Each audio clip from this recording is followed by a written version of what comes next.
हाय दोस्तों, एक बार फिर आपका स्वागत है आपके अपने चैनल पर। आज हम एक ऐसे रहस्य को खोलने जा रहे हैं जिसे जानने के बाद आपका मन चैन की नींद सोएगा।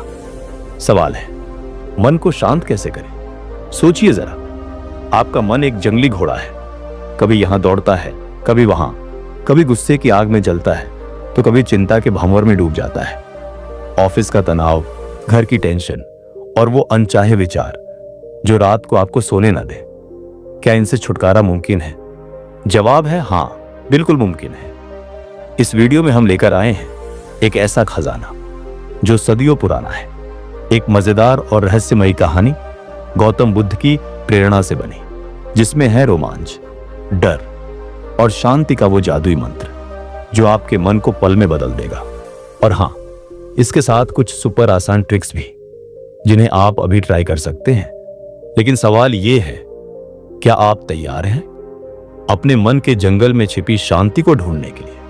अगर हां, तो फटाफट लाइक बटन दबाएं, चैनल को सब्सक्राइब करें और बेल आइकन को जोर से थप्पड़ मारें, क्योंकि आगे जो आने वाला है वो आपकी होश उड़ा देगा। तो चलिए इस रोमांचक सफर को शुरू करते हैं। बहुत समय पहले, जब धरती पर धर्म और अधर्म के बीच संतुलन बनाए रखने के लिए महापुरुषों का जन्म होता था, भारतवर्ष के अयोध्या राज्य में एक पराक्रमी राजकुमार जन्मा। उसका नाम अर्जुन सेन था।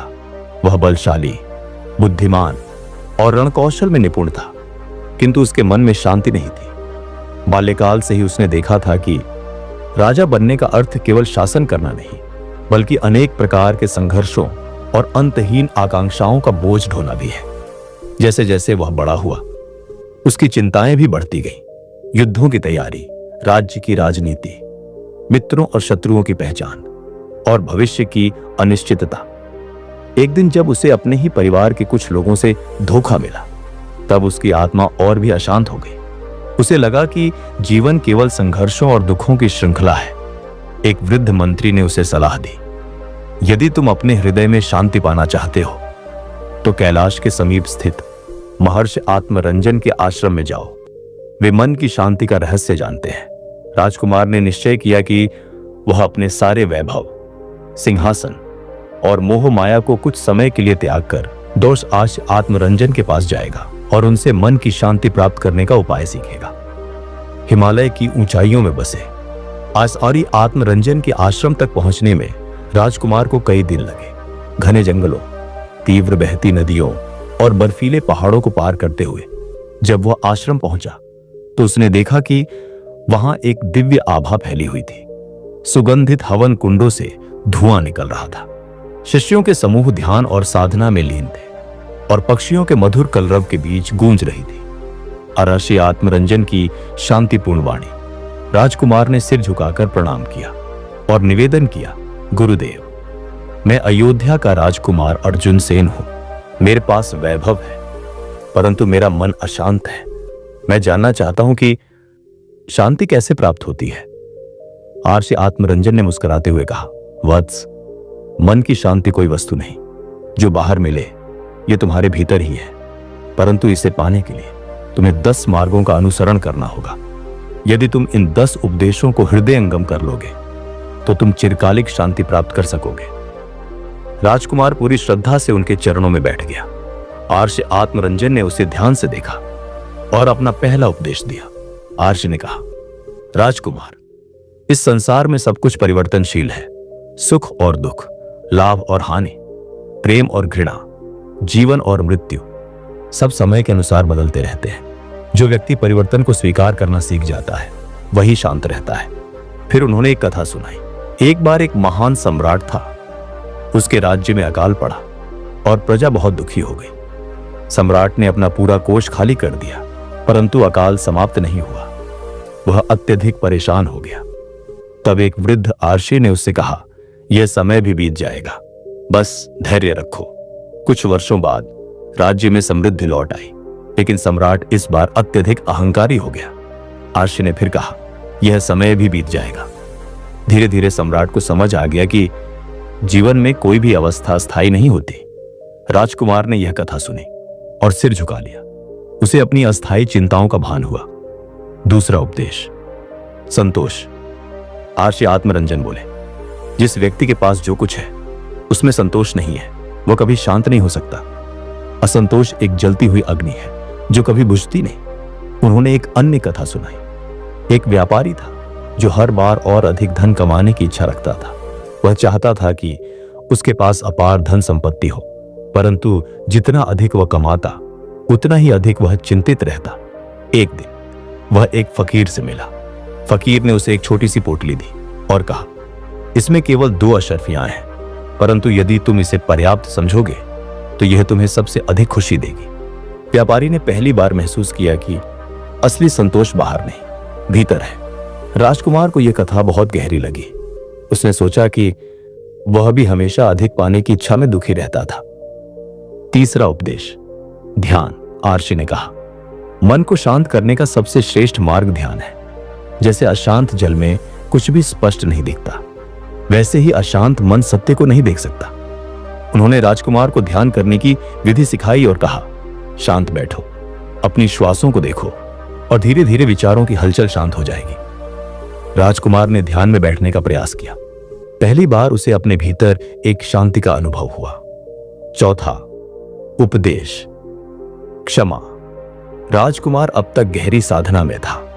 उसने स्वीकार करना सीखा, संतोष का महत्व समझा और ध्यान के प्रभाव को महसूस किया। लेकिन उसके मन में अब भी एक द्वंद्व था। उसे अपने शत्रुओं और विश्वासघात करने वालों के प्रति गहरी नफरत थी। आर्षि आत्मरंजन मुस्कुराए और बोले, वत्स, तुमने अब तक जो सीखा वह अच्छा है, परंतु यदि तुम्हारा मन द्वेष से भरा रहेगा तो यह अशांत ही रहेगा। क्षमा ही वह अमृत है जो तुम्हारे भीतर की अग्नि को शांत कर सकता है। प्रेरक कथा, राक्षस और अर्षि। एक बार एक भयानक राक्षस जंगल में आकर बस गया। वह अर्षियों के आश्रमों में जाकर उन्हें परेशान करता और उनके यज्ञों को नष्ट कर देता। सभी अर्षि क्रोधित थे और उसे श्राप देने की सोच रहे थे, परंतु एक वृद्ध अर्षि ने कहा, नहीं, हम श्राप नहीं देंगे, हम उसे क्षमा करेंगे। अर्षियों ने मिलकर एक यज्ञ किया और उसमें प्रेम, क्षमा और करुणा का भाव भरा। जैसे ही यज्ञ पूरा हुआ, उस राक्षस का हृदय बदल गया। वह रोने लगा और कहा, मैंने अब तक घृणा और हिंसा का मार्ग अपनाया था, परंतु आपने मुझे प्रेम दिया। अब मैं भी सत्य के मार्ग पर चलूंगा। राजकुमार ने यह कथा सुनी और उसे महसूस हुआ कि जब तक वह अपने शत्रुओं के प्रति द्वेष रखेगा, तब तक वह कभी शांत नहीं हो सकेगा। उसने संकल्प लिया कि वह अपने हृदय से सभी द्वेष भावों को निकाल फेंकेगा। पांचवा उपदेश, दया। आर्षि बोले, क्षमा के बाद अगला चरण है दया। जो व्यक्ति केवल अपने सुख दुख की चिंता करता है वह कभी शांति प्राप्त नहीं कर सकता, परंतु जो दूसरों के दुख को महसूस करता है और उनकी सहायता करता है वही वास्तविक सुख को जानता है। एक राजा अपने महल की बालकनी से देख रहा था कि एक गरीब भिखारी ठंड से कांप रहा था। राजा को उस पर दया आई और उसने सेवकों से कहा, उसे गर्म वस्त्र दो, भोजन दो और उसके रहने का प्रबंध करो। उस रात राजा को गहरी नींद आई। सुबह उसने सोचा, क्या यह वही नींद थी जो मुझे वर्षों से नहीं आ रही थी? राजकुमार ने महसूस किया कि वह हमेशा अपनी ही चिंताओं में उलझा रहता था। उसे पहली बार एहसास हुआ कि यदि वह दूसरों के दुखों को बांटने लगे तो उसका मन स्वतः शांत हो जाएगा। छठा उपदेश, मौन। आर्षि ने राजकुमार की ओर देखा और गंभीर स्वर में बोले, तुम्हारा मन अशांत है क्योंकि तुम्हारी वाणी अशांत है। जो व्यक्ति निरंतर बोलता रहता है वह अपने ही शब्दों में उलझ जाता है। मौन में शक्ति है। एक साधु था जो वर्षों तक मौन साधना करता था। लोग उससे पूछते, तुम कुछ बोलते क्यों नहीं? वह मुस्कुराता और अपनी आंखों से उत्तर दे देता। धीरे धीरे लोग समझ गए कि उसकी मौन उपस्थिति ही उनके प्रश्नों के उत्तर थे। राजकुमार ने महसूस किया कि वह हमेशा व्यर्थ की बातों में उलझा रहता था। उसने प्रण लिया कि वह प्रतिदिन कुछ समय मौन में रहेगा। सातवां उपदेश, साधना। आर्षि आत्मरंजन बोले, मन की शांति के लिए अनुशासन आवश्यक है। यदि तुम अपनी इंद्रियों और इच्छाओं को नियंत्रित नहीं कर सकते तो तुम्हारा मन कभी स्थिर नहीं हो सकता। एक राजकुमार था जो हमेशा विलासिता में लिप्त रहता था। एक दिन उसने देखा कि एक वृद्ध तपस्वी भोजन के लिए केवल एक मुट्ठी अन्न ही लेता था। राजकुमार ने पूछा, आप अधिक भोजन क्यों नहीं लेते? तपस्वी ने उत्तर दिया, क्योंकि इच्छाएं कभी समाप्त नहीं होती। जितना अधिक मैं खाऊंगा उतना ही अधिक चाहूंगा, लेकिन यदि मैं अपनी इच्छाओं पर नियंत्रण कर लूं तो मैं सदा संतुष्ट रहूंगा। राजकुमार ने इसे सुना और उसने ठान लिया कि वह अपनी इंद्रियों पर नियंत्रण रखेगा। 8वां उपदेश, अपरिग्रह। आर्षि बोले, जिस व्यक्ति को अपने भौतिक वस्तुओं और संबंधों से अत्यधिक लगाव होता है वह कभी शांत नहीं रह सकता। इस संसार में कुछ भी स्थायी नहीं है। एक राजा अपने महल के हर कोने से प्रेम करता था। जब एक भूकंप आया और महल गिरने लगा तो वह रोने लगा। एक साधु ने कहा, राजन, तुमने सोचा था कि यह महल सदा रहेगा, परंतु कुछ भी सदा नहीं रहता। यदि तुमने इसे पहले ही छोड़ दिया होता तो आज तुम्हें पीड़ा नहीं होती। राजकुमार ने यह सुना और अपने लगाव को छोड़ने का प्रयास किया। 9वां उपदेश, आत्मज्ञान। आर्षि आत्मरंजन बोले, जब तक तुम स्वयं को नहीं पहचानोगे तब तक तुम शांति नहीं प्राप्त कर सकते। एक अंधा व्यक्ति हमेशा अंधकार में रहता था। एक दिन एक संत ने उसे रोशनी दिखाई। पहली बार उसने जाना कि प्रकाश क्या होता है। राजकुमार ने यह सुना और पहली बार आत्मचिंतन किया। उसने महसूस किया कि वह केवल शरीर नहीं बल्कि एक आत्मा है। 10वां उपदेश, समर्पण। अंत में आर्षि बोले, यदि तुम सच में शांति चाहते हो तो अपना अहंकार छोड़ दो और स्वयं को परमात्मा के चरणों में समर्पित कर दो। हर नदी अंततः समुद्र में मिल जाती है। सोचती थी कि वह स्वतंत्र है, परंतु जैसे ही वह समुद्र में मिली वह अनंत हो गई। राजकुमार ने यह सुना और हाथ जोड़ ली। आर्षि आत्मरंजन के इन 10 उपदेशों को आत्मसात करने के बाद राजकुमार अर्जुन सेन पूरी तरह बदल चुका था। अब वह न केवल एक शक्तिशाली योद्धा था बल्कि एक शांत और बुद्धिमान शासक भी बन गया था। वह जब आश्रम से लौटकर अयोध्या पहुंचा तो वहां के लोग चकित रह गए। उनका वही राजकुमार जो पहले क्रोधी, अस्थिर और हमेशा चिंताओं में घिरा रहता था, अब एक तेजस्वी और धैर्यवान व्यक्तित्व में बदल चुका था। उसकी वाणी में मधुरता थी, उसके निर्णयों में करुणा और न्याय था और उसके शासन में संतुलन था। वर्षों बीत गए। अर्जुन सेन अब राजा बन चुका था, लेकिन उसने भोग विलास से दूरी बनाए रखी। उसने राज्य में धर्म और सत्य का प्रचार किया, गरीबों की सहायता की और अपने सभी शत्रुओं को क्षमा कर दिया। उसके मन में कोई वैर भाव नहीं बचा था। एक दिन एक परदेशी संत उसके दरबार में आया और पूछा, राजन, तुमने शांति पाने के लिए बहुत प्रयास किए, क्या तुम्हें अब सच्ची शांति मिल गई? राजा मुस्कुराया और उत्तर दिया, हाँ, अब मुझे झात हो चुका है कि शांति बाहरी परिस्थितियों में नहीं बल्कि मेरे अपने भीतर है। मैंने संसार को बदलने की चेष्टा छोड़ दी है और स्वयं को बदल लिया है। अब मैं न सुख में आनंदित होता हूं न दुख में विचलित। मैं केवल अपना कर्तव्य निभाता हूं और उसे ईश्वर को समर्पित कर देता हूं। संत ने प्रसन्न होकर कहा, राजन, तुम्हें अब किसी और ज्ञान की आवश्यकता नहीं।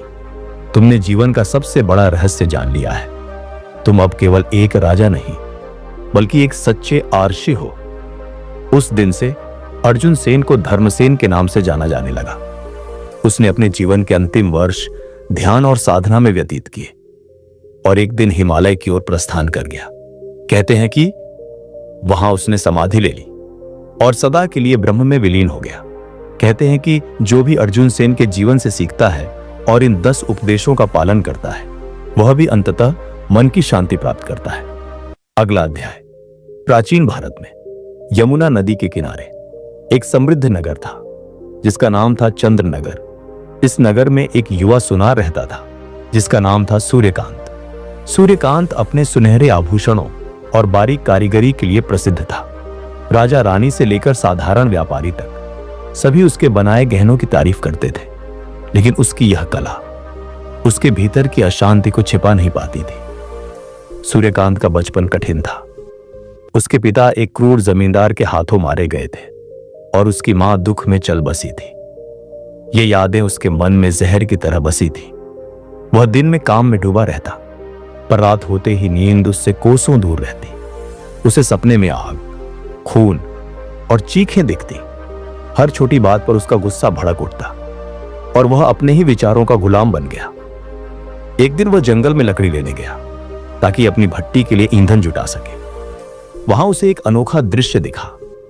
एक विशाल शेर एक पेड़ के नीचे बैठा था और उसके पास ही एक छोटा सा कबूतर शांतिपूर्वक दाना चुग रहा था। शेर उसे देख रहा था पर हमला नहीं कर रहा। यह देखकर सूर्यकांत हैरान हुआ। उसने सोचा, यह कबूतर इतना कमजोर है, फिर भी न डरता है, न भागता है, और मैं जो सोने को आकार दे सकता हूं, अपने मन को क्यों नहीं संभाल पाता? यह सवाल उसके मन में गहरे उतर गया। उसी रात नगर में एक रहस्यमयी साधु आया। उसकी लंबी दाढ़ी, गहरी आंखें और शांत मुस्कान थी। उसने सूर्यकांत के घर के पास ठहरने की इजाजत मांगी। बातचीत में साधु ने बताया कि वह मगध से आया है, जहां उसने गौतम बुद्ध को देखा था।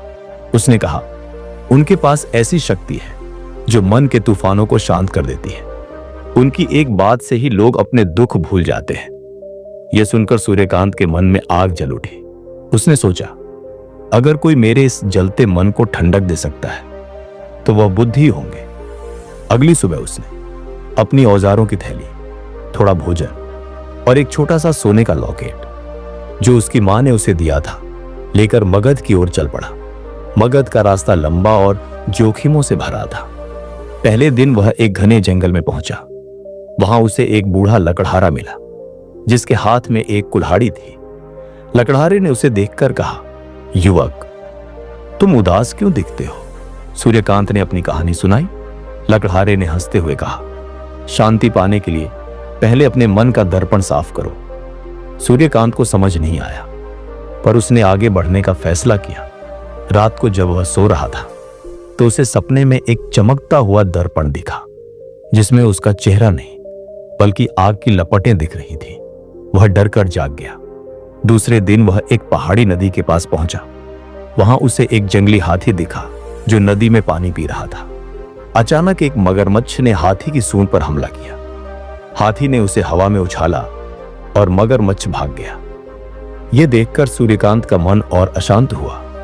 उसे लगा कि यह दुनिया सिर्फ हिंसा और संघर्ष से भरी है। उसने अपनी मां का लॉकेट निकाला और उसे कसकर पकड़ लिया, जैसे वह उससे हिम्मत मांग रहा हो। तीसरे दिन वह एक पुराने मंदिर के खंडहरों में रुका। वहां उसे एक रहस्यमयी चित्र मिला। एक आदमी जिसके हाथ में एक दर्पण था और उसके पीछे आग जल रही थी। पास ही कुछ प्राचीन अक्षर खुदे थे जो उसने पढ़ने की कोशिश की। जो जलता है उसे देखो, जो देखता है उसे जानो। सूर्यकांत सोच में पड़ गया। तभी एक तेज हवा चली और खंडहरों से एक गहरी आवाज गूंजी, सूर्यकांत, तुम्हारी आग तुम्हारा रास्ता है। वह डर गया, पर उसने हिम्मत जुटाई और आगे बढ़ा। चौथे दिन एक भयंकर तूफान आया। आकाश काला पड़ गया और बिजली की गड़गड़ाहट से जंगल कांप उठा। सूर्यकांत एक गुफा में छिपा, पर उसका मन और बेकाबू हो गया। उसे अपने पिता की मृत्यु, मां की आंसुओं भरी आंखें और वह आग याद आई जिसमें सब कुछ जल गया था।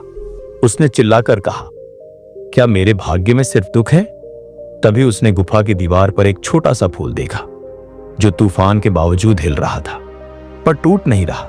यह दृश्य उसे अजीब तरह से शांत करने लगा। उसने सोचा, क्या शांति इतनी छोटी चीज में भी छिपी हो सकती है? कई दिनों की कठिन यात्रा के बाद सूर्यकांत मगध पहुंचा। वहां उसे राजगृह के पास एक बांस के जंगल में गौतम बुद्ध मिले। बुद्ध एक चट्टान पर बैठे थे और उनके चारों ओर भिक्षु और ग्रामीण उनकी बातें सुन रहे थे। सूर्यकांत उनके पास गया, हाथ जोड़कर घुटनों पर बैठा और बोला, हे महात्मन, मैं एक सुनार हूं। मेरे हाथ सोने को आकार देते हैं, पर मेरा मन आग में जल रहा है। मुझे अपने माता पिता की मृत्यु का दुख, गुस्सा और रातों की बेचैनी सताती है। मुझे शांति चाहिए, कृपया मुझे रास्ता दिखाएं। बुद्ध ने उसकी ओर देखा। उनकी आंखों में अपार करुणा और शांति थी। उन्होंने कहा, सूर्यकांत, तुम यहां तक आए, ये तुम्हारी सबसे बड़ी ताकत है। आओ मेरे पास बैठो, मैं तुम्हें एक कहानी सुनाता हूं। सूर्यकांत उनके पास बैठ गया और बुद्ध ने कहानी शुरू की। किसी समय एक विशाल रेगिस्तान में एक व्यापारी रहता था जिसका नाम था मणिराज। वह अपने ऊंटों के काफिले के साथ दूर दूर तक व्यापार करता था। एक दिन वह एक अनजान रास्ते पर निकला जहां उसे एक चमकता हुआ मोती मिला। मोती इतना सुंदर था कि उसने उसे अपनी सबसे कीमती चीज मान लिया। लेकिन उस दिन से उसका मन अशांत हो गया। उसे डर लगने लगा कि कोई उसका मोती चुरा लेगा। वह रात को सो नहीं पाता था, हर छाया को चोर समझता था और दिन में अपने साथियों से झगड़ता था। एक दिन वह रेगिस्तान में एक तपस्वी से मिला। तपस्वी की आंखें बंद थीं और वह ध्यान में लीन था। मणिराज ने उसकी शांति देखकर कहा, मुझे यह मोती मिला पर मेरा सुकून चला गया, क्या करूं? तपस्वी ने आंखें खोली और कहा, मोती तुम्हारा दुख नहीं, तुम्हारा मन है, आओ मेरे साथ चलो। तपस्वी उसे एक ओएसिस मरुउद्यान के पास ले गया, जहां एक छोटा सा तालाब था। उसने कहा, इस तालाब को देखो, इसका पानी स्थिर है, फिर भी यह हर चीज को प्रतिबिंबित करता है। अब इस मोती को इसमें डाल दो। मणिराज ने संकोच किया, पर फिर मोती तालाब में फेंक दिया। मोती पानी में डूब गया और तालाब की सतह पर छोटे छोटे छल्ले बने, जो धीरे धीरे शांत हो गए। तपस्वी ने कहा, अब अपनी सांसों को देखो, हर सांस के साथ एक डर को बहने दो। मणिराज ने ऐसा किया। पहले उसे गुस्सा आया, फिर लालच, फिर उदासी, लेकिन जैसे जैसे वह सांसों पर ध्यान देने लगा, उसका मन स्थिर होने लगा। तपस्वी ने कहा, जो तुम पकड़ते हो वही तुम्हें बांधता है, जो छोड़ देते हो वही तुम्हें आजाद करता है। कई दिनों तक मणिराज ने यह अभ्यास किया। एक दिन जब वह तालाब के पास लौटा तो उसे वही मोती फिर मिला। उसने उसे उठाया, देखा और मुस्कुराकर वापस तालाब में डाल दिया। वह व्यापारी अब शांत और संतुष्ट जीवन जीने लगा। कहानी खत्म कर बुद्ध ने सूर्यकांत से कहा, तुम्हारा मन भी उस मोती की तरह है। तुम अपने अतीत को, अपने दुख को, अपने गुस्से को पकड़े हुए हो। इन्हें छोड़ने की जरूरत नहीं, पर इन्हें देखो, हर सांस के साथ उन्हें बहने दो। बुद्ध ने उसे एक पत्थर उठाने को कहा और बोले, इसे नदी में डालो। सूर्यकांत ने पास की नदी में पत्थर फेंका। पत्थर डूब गया और पानी में छल्ले बने, जो धीरे धीरे गायब हो गए। बुद्ध ने कहा, तुम्हारे विचार भी ऐसे ही हैं। उन्हें मत रोको, उन्हें मत जलाओ, उन्हें बहने दो और अपने मन को दर्पण बनने दो। सूर्यकांत ने बुद्ध के साथ कई दिन बिताए। उसने ध्यान सीखा, अपनी सांसों पर नियंत्रण करना सीखा और अपने अतीत को समझा।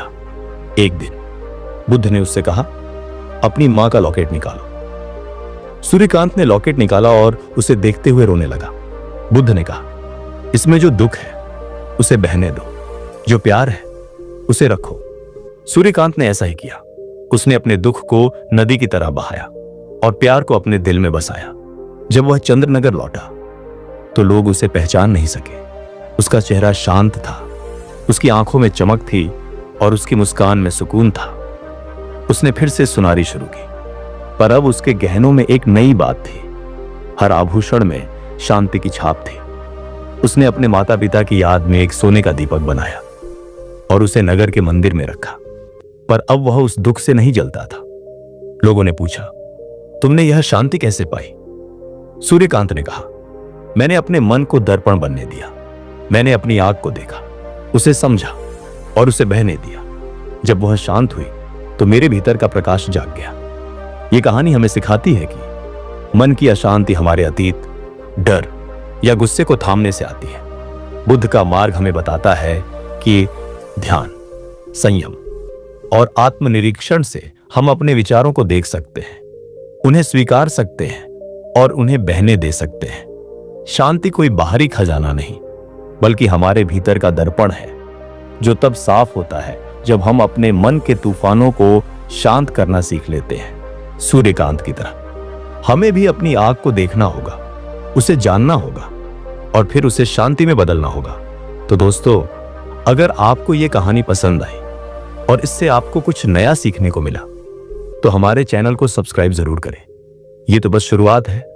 ऐसी ही और भी अद्भुत, रहस्यमयी और प्रेरणादायक पौराणिक कहानियां आपके लिए आ रही हैं। बेल आइकन दबाएं ताकि अगली कहानी सबसे पहले आप तक पहुंचे। तो जुड़े रहिए, क्योंकि हर कथा के पीछे छिपा है एक गहरा संदेश। वीडियो देखने के लिए दिल से धन्यवाद।